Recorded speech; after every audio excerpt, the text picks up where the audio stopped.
All right, so now what we need to do is we need to update the cart now. Like whenever I click this icon, whenever I click this, it's need to store the details directly to our database, the cart items to our cart items. So that's what we're gonna do now. So to do that now, what we need to do is we need to get like we need to create the cart actions and the cart reducers and everything.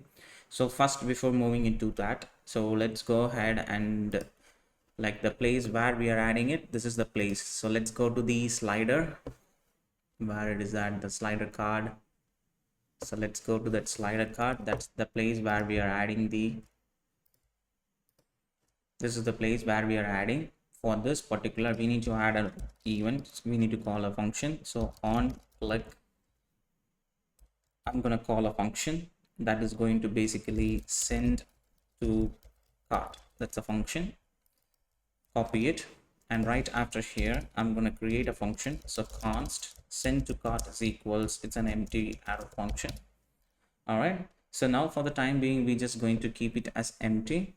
So what we're going to do is we're going to create a backend first, then we'll come over here. So let's go to the, let's say the changes, and let's go to the product.js where it is over here, product.js. And here now what we're going to do is we're going to create a separate route to update, to create a new cart, to create a cart. So what we're going to do is I'm just going to say router.post. I'm just going to say add to cart slash user ID. I'm going to send the user ID with the URL route async request comma response, open the bracket, and I'm going to say const user ID equals request dot param dot user ID. We'll get the user ID from the parameter. Then we will get the product ID from the body. We'll send the product ID through the body. We'll get the product ID through the body tag. So the reason why we are getting the product ID, it's because we need to get that product information first. All right, so we need to get that product information. So later what we're going to do is, if so, the reason why we are getting that product information, first we are trying to get that product information from the cart itself. Okay, if the product is already inside the cart, then we need to update the quantity. If the product is not inside the cart, then we need to add that product to the cart. Okay, I hope you get the point now what I'm trying to say here. So if the product which is already inside the cart items, so we need to update the quantity. If the user clicks this button, if this product is already inside there, we need to update the cart quantity. If the product is not there, then we need to add this product to our cart. So let's see that. So before to do that, now what we need to do is let's bring that try catch. If there is any error, let's return this error.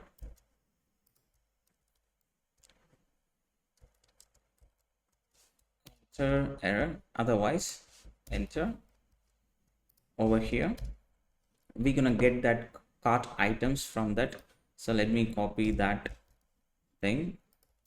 So we're gonna say await collection.cart items.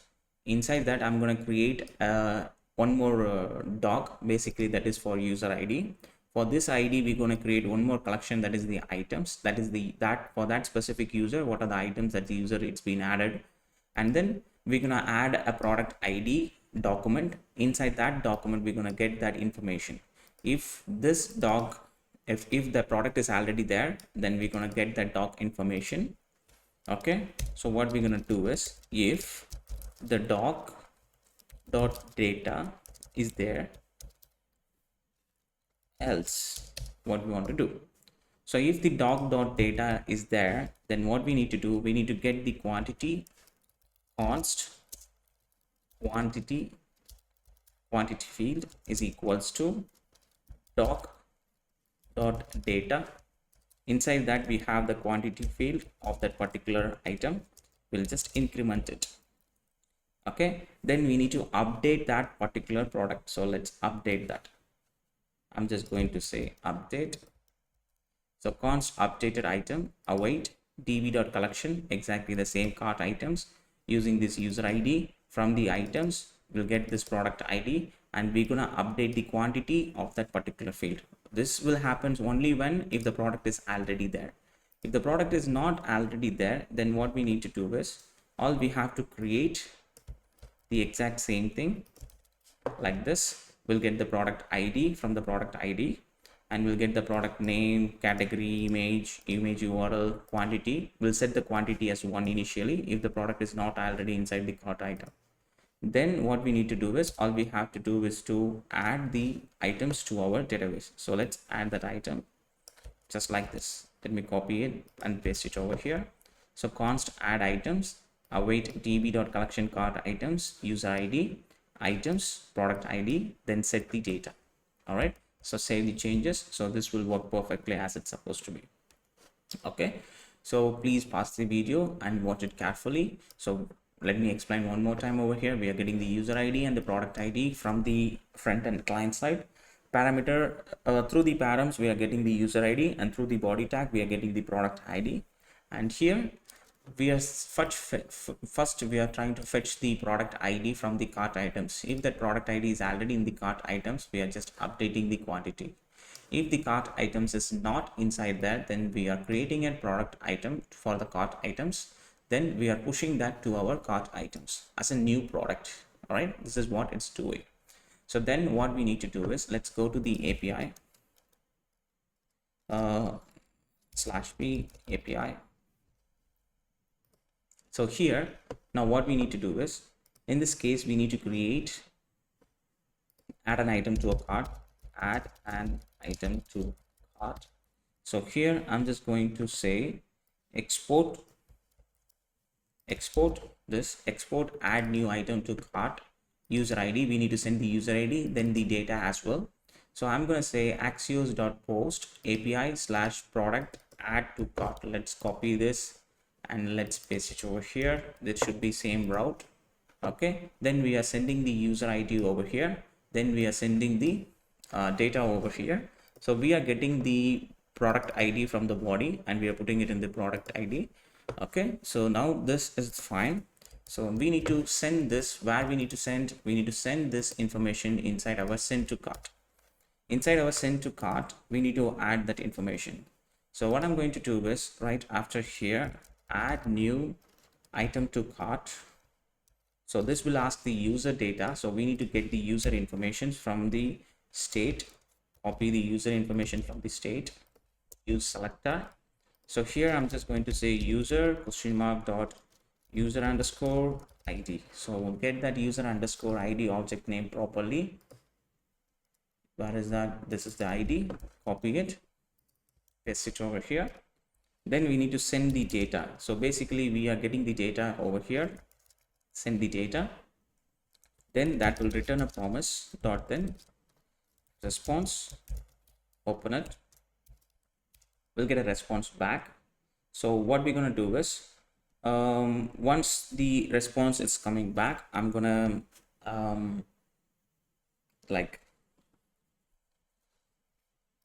we need to trigger an alert message. So dispatch, so we need to get the dispatch as well. So let's say const dispatch is equals use dispatch.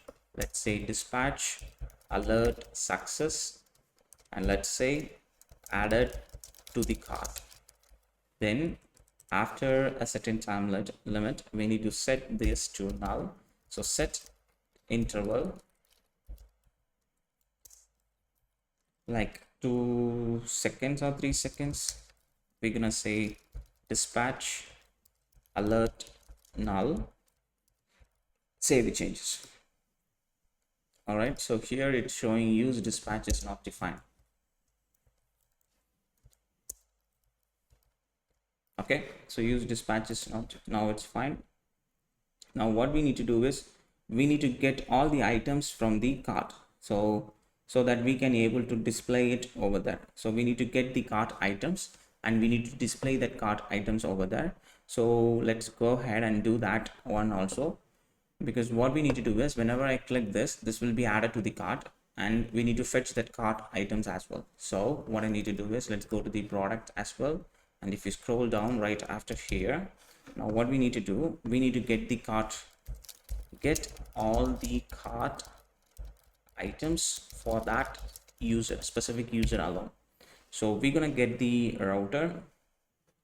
So let me copy this, and then let me explain it.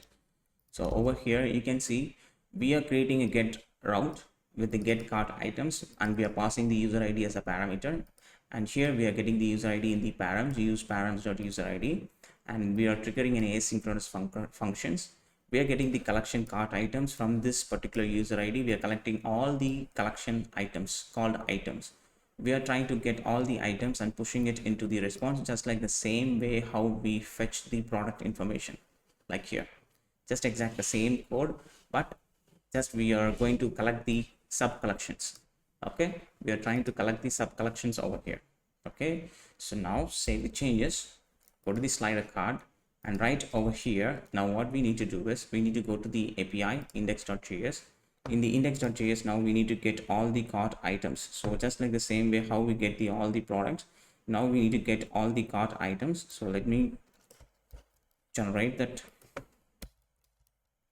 Here we're gonna get the all the cart items, and we need to pass this method, save the changes, and let's go here and let's go to the slider card, and now we need to call that method get all cart items. So right after here, I'm just going to say console.log it for the time being right now, add to cart items, save the changes. Now this will console log it. Let me inspect the elements. Let me go to the console here. Now if I click this, this will add it to the cart item, and we are getting some data back. And look at that, we are getting that product ID and what is the quantity and everything we are getting back, but the alert success, it's not triggered. So let's put it over here. Fine. Now so let's go to the full stack over here, our project Firestore collections. Let's go there and let's check whether it is there or not. So cart items is there, and the user ID is there, and the items is there, and the item which we added right now, it's over here. So now if I go to the React and if I click this one more time, let me see, it's showing added to the cart, and let's go here, and now you can see the product is already there. It's updating the quantity. If the product is not there, if I click this, it's showing added to cart. That will create a new product over there. So we successfully integrated the cart items, which is saved permanently inside our database, and we collected the data back. Now what we need to do is we need to create a Redux reducer to store all these details in our Redux store, so that we can update the cart over here. Okay, so that's what we're going to do next.